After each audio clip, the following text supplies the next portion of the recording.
الحمد لله وحده والصلاة والسلام على من لا نبي بعده. أما بعد فأعوذ بالله من الشيطان الرجيم. بسم الله الرحمن الرحيم. قال الله تبارك وتعالى في القرآن المجيد والفرقان الحميد: والعصر إن الإنسان لفي خسر إلا الذين آمنوا وعملوا الصالحات وتواصوا بالحق وتواصوا بالصبر. قال الله تبارك وتعالى في مقام آخر: وأما بنعمة ربك فحدث. قال الله تبارك وتعالى في مقام آخر: لقد كان لكم في رسول الله أسوة حسنة إلى آخر الآية. صدق الله العظيم. مولا صل وسلم دائما أبدا على حبيبك خير الخلق كلهم محمد سيد الكونين والثقلين والفريقين من عرض ومن أجل. يا رب بالمصطفى بلغ مقاصدنا واغفر لنا ما مضى يا واسع الكرم. السلام عليكم ورحمة الله وبركاته.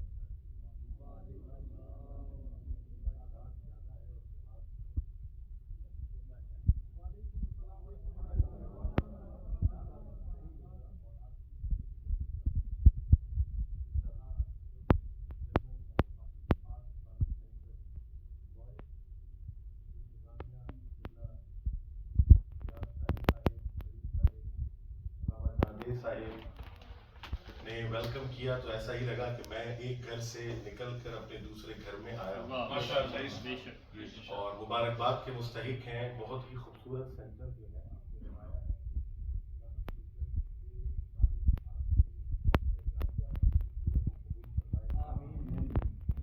اور ہم سب کی ذمہ داری یہ ہے کہ اس کو آباد کیا جائے اور جو اللہ کا گھر آباد کرتا ہے اللہ اس کا گھر آباد کرتا ہے.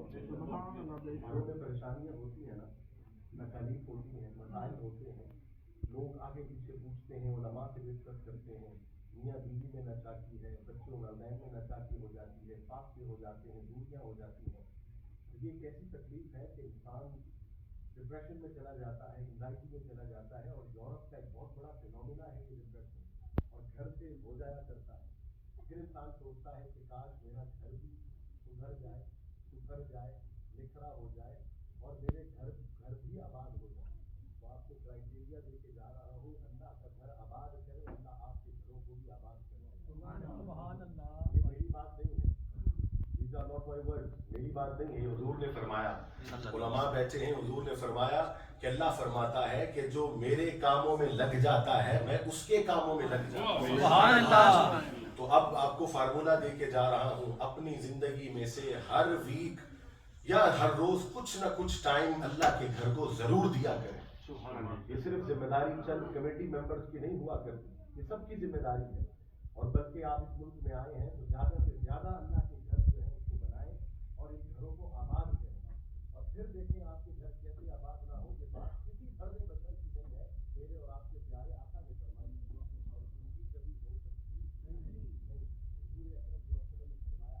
تو آج کی پہلی بات یاد کر کے جانی ہے, میں عام طور پہ مدرس کو پڑھایا زیادہ کرتا ہوں, ان کا بہت زیادہ شاید انداز نہ ہو, اس لیے ریپیٹ بھی کرتا ہوں. صحابہ نے کہا حضور ہر بات کو 3 مرتبہ ریپیٹ کر دیا کرتے, فرمایا کیوں کیا کرتے تھے؟ اس لیے کہ بیٹھنے والوں میں کوئی ایسے بھی ہوں جنہیں شاید پہلی دفعہ بات سمجھ نہ آئی ہو, دوسری دفعہ سمجھ جایا کرتے. اور آج کی بہترین ماڈرن ایجوکیشن تھیوری یہ کہتی ہے کہ جب تم کسی کو پڑھاؤ تو اس کو ریپیٹ کر دیا کرو, ذہن میں زیادہ بیٹھ جائے. 1400 سال بعد آج کا ماڈرن ایجوکیشنسٹ یہ تحقیق کر کے بتاتا ہے کہ چیزوں کو ریپیٹ کرو. میرے آقا 1400 سال پہلے یہ تھیوری دے کے جائے. آپ جیسا پڑھانے والا کوئی دنیا میں نہ آیا ہے نہ آئے گا. آپ جیسا معلم دنیا میں نہ آیا ہے نہ آئے گا. آپ جیسا ٹیچ کرنے والا, ایجوکیٹ کرنے والا دنیا میں کوئی نہیں آئے گا. یہ حضور کی شخصیت کا ایک پہلو ہے جسے پڑھنے کی ضرورت ہے انشاءاللہ تعالی. اور میں شکر گزار ہوں حافظ قرآن کی تنظیم کا, جن کے توقف سے میں یہاں آیا ہوں سفر کر کے. جرمن میں پہلی دفعہ جرمنی میں حاضری ہوئی ہے. اللہ رب العزت سے دعا ہے وہ ہمارے ساتھ کہا کرتے تھے جسم میں ہے یہ جان نبی کے لیے, یہ جان نبی کے لیے ہے نا, تو کہہ دے نبی کے لیے کہ جسم ہے یہ جان نبی کے لیے.